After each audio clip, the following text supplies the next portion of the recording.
حکوومەت هێرمی کوردستان بەردەوام جەخت لە گفتوگۆ بۆ چارەسەرکردنی کێشەکان و لە یەکتێک نگەیشتنەکان لەگەڵ بەغدا دەکاتەوە. سوودانی لە ئەمریکاوە پرسێکی نوێ دەخاتە بەرباس، ئەویش کێشەکانی نێوان هەرێمی کوردستان و حکوومەتی فدراڵیە ئاماژە بۆ دەکات کێشەکان سیاسی نین، بەڵام تەنها کۆمەڵێک لە یەکتێ نەگەیشتنی یاسایی و تەکنیکی هەیە بۆ ناردنی پرسی بوجە و هەناردەکردنەوەی نۆتی هەرێمی کوردستان، بەڵام تا ئێستا بوجە هەرێمی کوردستانی ڕاوانە نەکراوە ئەو بڕێی کە بڕیار بووە بە قەرزیش بە هەرێمی کوردستان بدرێت. من زیاتر سەبارەت بە هەڵوێستەکانی حکوومەت عێراق قسە دەکەم لەگەڵ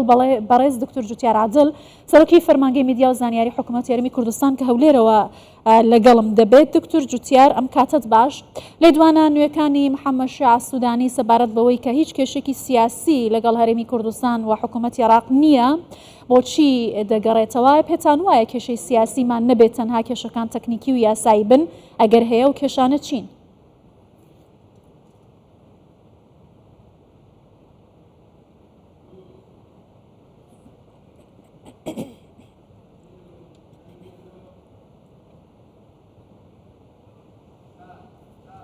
ئەگەر زیاتر تەکنیکی بن، ئابووری بن، کارگێڕی بن، دارایی بن، ئەمە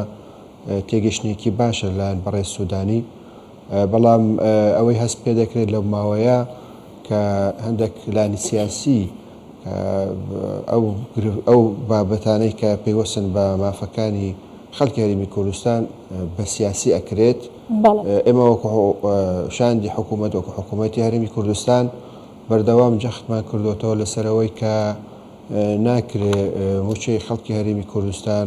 بە سیاسی بکرێ و ئومێدەوارین ینی بابەتی زیاتر کە دارایی بێ، کارگێڕی بێ لەوەی کە سیاسی بێ، بەڵام دیسانەوە ئەوەی کە پەیوەستە بە هەرێمی کوردستان وەکو ئەو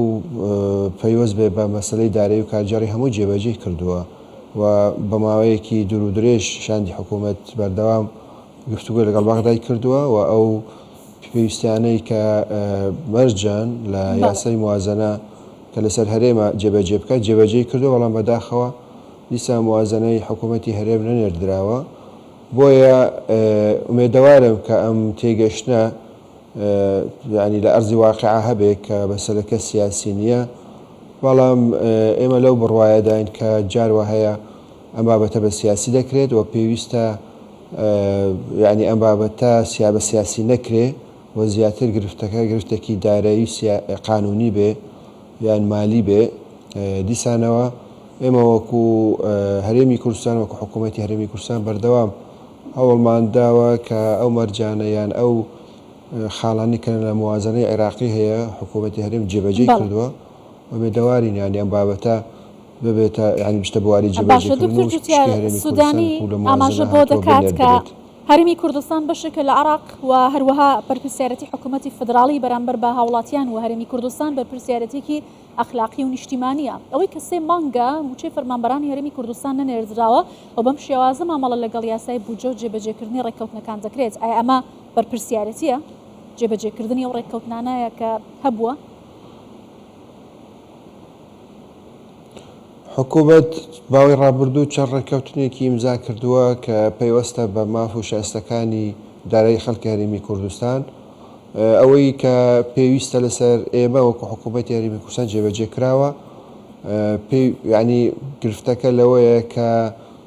تێگەشتن لە سیستەمی فدرالی هێشتا بە تەواوەتی لەسەر ئاستی عەقڵی سیاسی یان بیرکردنەوەی سیاسی سەرکردەکانی عێراقی بە تەواوەتی نەچەسپاوە. پێویستە هەرێم وەکو قاوەرەیەکی دەستوری دانپێنراو لەلایەن خودی دەستورەوە لەلایەن کۆمەڵگەی نێودەوڵەتیەوە مامەلە لەگەڵ بکرێت. ئێمە هەست دەکەی کە هەندێک جار ئەم پێناسە یان ئەم مامەڵەکردنە لەگەڵ هەرێمی کوردستان لە ئاست وەکو قاوەرەیەکی سیاسی مامەڵە ناکرێت. بۆیە تێگەشتن لە سیستەمی فدرالی ئەمە کارێکی زۆر زۆر گرینگە و لە دەستوراش هاتووە. پێویستە هەرێمی کوردستان وەکو قاوەرەیەکی دەستوری قاوەرەیەکی فدرالی مامەڵە لەگەڵ بکرێت و زۆربەی زۆری هەر یاسایەکانی حکوومەتی عێراق بەداخەوە کە لە ماوەی پێش 2003 تەنانەت تا ڕادەیەک پاش 2003 یاسایەکان بە بیرکردنەوەیەکی مرکزی تەشریع کراوە کە ئەمە لەگەڵ پرینسیپی فدرالیەت و لەگەڵ خودی دەستورە ناگوجێت یان کۆک نین بۆیە ئەمە یەک لە گرفتەکانە پێویستە فکری فدرالی پێویستە لە مەرکزیەتی سیاسی لە مامەڵەکردنە لەگەڵ هەرێمی کوردستانە پەیڕەو بکرێت نەک وەکو پارێزگایەک سەر بکرێت بۆیە ئەمە احتیمال لەمە گرفتی بەڕێز سوودانی نەبێ بەڵام عقلیەتی سیاسی لەسەر ئاسی هەموو عێراق تاکو ئێستا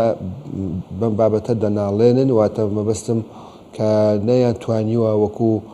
سیستەمێکی فدرالی هێشتان مامەڵە لەگەڵ هەرێم و لەگەڵ هەموو عێراق بکات چونکە ئەمڕۆ تەنها هەرێمی کوردستان ئەم گرفتەی نییە لە چوارچەوەی چۆن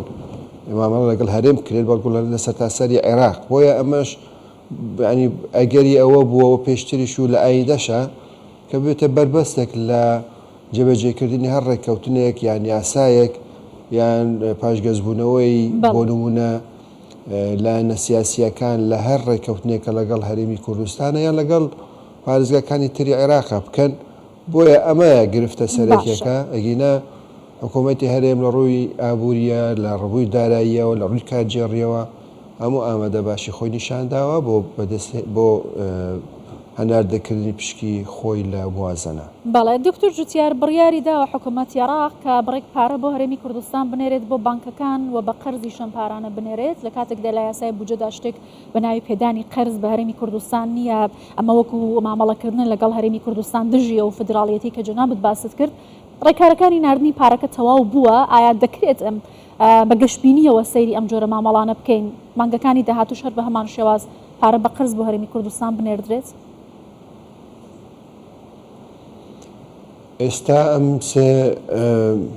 مانگەی کە لە وەکو قەرز مامەڵە لەگەڵ هەرێمی کوردستان کراوە بۆ سێ مانگە ئیتر قسە کراوە لەسەرەوەی کە بۆ مانگەکانی تریشە ئیتر بە جۆرێک لە جۆرەکان میکانیزمێک بدۆزرێتەوە بۆەوەی ئەو شەش مانگەی کە ماوە لەم ساڵەیە هەمووی موچە بدرێت بەڵام ئەم جۆرە وردەکاریە زیاتر لای شاندی حکوومەتی هەرێمی کوردستانە وەزارەتی دارایی لە بڕواایدام کە ئەبێ لەم ئەمڕۆ یان ڕۆژی پێشەمە یان بەیانی ئەم بڕاپارەیە بگا بۆ سەرحیسابی وەزارەتی دارایی هەرێمی کوردستانە بۆ دەست بە دابشکردنی موچە بکرێ بەڵام دیسانەوە ئەم بابەتە وەکو باسیشم کرد یعنی جۆرێکە لە بوونی گرفتێک لە مەسەلەی تێگەشتن لە فدرالیە تێگەشتن لە ئیستیحقاقاتی حکوومەتی هەرێمی کوردستانە و تێکەڵکردنی بەندێک بابەتی سیاسی کە ئەمە ڕاستی گرفت دروست دەکات بۆ خودی فدرالیەت و خودی ئەم مادە دەستوریانە کە لە ناو دەستورە هاتووە کە وەکو خۆی جێبەجێ ناکرێت بەڵام لە کۆتاییدا ئێمە وەکو حکوومەت لەو بڕوایەدان کە دەبێت هەردوو لا بگەنە ئیتیفاقێک و ئەوەی کە لەسەر حکوومەتی عێراقا بێ مەسەلەی دەستور و یاسا بە جێبەجێ بکرێت. باشە دکتۆر جوتیار ئەگەری هەیە کە ئەمڕۆ یاسبەی لیستی موچەڕا بگەێنرێت بۆ دابشکردنی لە هەرێمی کوردستان؟ ئەم وردەکاریانە لەلایەن وەزارەتی دارایی حکوومەتی هەرێمی کوردستانە ئەوان زیاتر تەڵاعیانە لەسەر ئەو بابەتە لەو بڕوایەدەم ینی لەم ئەم ڕۆیە بەیانیە لەو بڕوایدەم ئەگە کاتێک پارەی ئەو پارەی 700 ملیارە بگات بێگومان یەکسەر دەست بە دابشکردنی موچە دەکرێت و هەر لە کۆبوونەوەی ئەنجومەنی وەرزیران بەڕێز سەرۆکی حکوومەت وەزارەتی دارایی ڕاستپاردووە کە هەر کاتێک پارە گەیشت دەست بە دابشکردنی موچە بکرێت. باشە دکتۆر جوتیار بینەوە سەر بابەتەکەی قسەکانی سوودانی لە ئەمریکا کە ئاماژەی بە هەموارکردنەوەی دەستور کردووە ئەم بابەتە بابەتێکی نوێن نییە پێشووتریش چەند لایەنێک هەوڵی ئەم بابەتیان داوە لەوە جارێکی دیکە ئاماژە بۆ دەکات هەرێمی کوردستان کارکتەرێکی سەرەکی لە پرۆسی سیاسی عێراق و هەروەها پێکاتێکی سەرەکی لە عێراقدا ئایا ئەمە هیچ زیانێکی بۆ هەرێمی کوردستان دەبێت هەموارکردنەوەی دەستور تێبینیەکانی کوردستان سەبارەت بەم پرسە چییە؟ ئێمە لەو بڕواایەداین کە بوونی دیموکراتیەت لەسەر ئاستی عێراقا گرینگە بۆ حکوومەتی هەرێمی کوردستان گرینگە بۆ خەڵکی هەرێمی کوردستان بۆیە هەموارکردنی هەر مادەیەک لە دەستوری عێراقا مەرجدارە لەوەی کە ئەبێ فدرالی پارێزرێت سیستەمی دیموکراسی بەرجەستە زیاتر بکرێت لە عێراقا ئێمە زۆرمان لەدەست مرکزیەت ینی گرفتمان هەبووە بە هەزاران خەڵک قوربانیدا و شەهید بووە نەکتەنها خەڵکی هەرێمی کوردستان بەڵکو خەڵکی عێراق بۆیە ئەم مەسەلە مەسەلەیەکی ئاسان نییە و ئێمە لەو بڕواایەداین کە تا بکرێ پرینسیپەکانی دیموکراسیەت و فدرالەت بجەسپێ لە عێراقا کە ئەمە لە بەرژەوەندی هەموو خەڵکی عێراقا و ئەکید لە بەرژەوەندی خەڵکی هەرێمی کوردستانە و بێگومان وەکو باسیشم کرد هەموارکردن ئاسان نییە هەموارکردن نابێ لە چوارچێوەی ئەو ماف و شایستە ئەو مافانەی کە خەڵکی عێراق و خەڵکی هەرێمی کوردستان هەیەە لە دەستورەکەی بۆیە ئەمە بابەتێکە کە پێویستە بە وریایی مامەڵە لەگەڵ بکرێ و حکوومەتی هەرێمی خەڵکی هەرێم و خەڵکی عێراقیش لەم چوارچێوەدا پابندن بە پرینسیپە دەستوریەکان و ستەمی فدرالی و پێویستە پابندن بە ستەمی فدرالی کە لە عێراق هەیە کە ئەمەش زەمانەتێکە بۆ هەموو خەڵکی عێراق نەک تەنها هەرێمی کوردستان بۆیە بێەوەی پابند بن. باشە بەڕێز دکتۆر جوتیار عادل سەرۆکی فەرمانگەی میدیا و زانیاری حکوومەتی هەرێمی کوردستان سپاس لە هەولێرەوە لەگەڵمان بووین.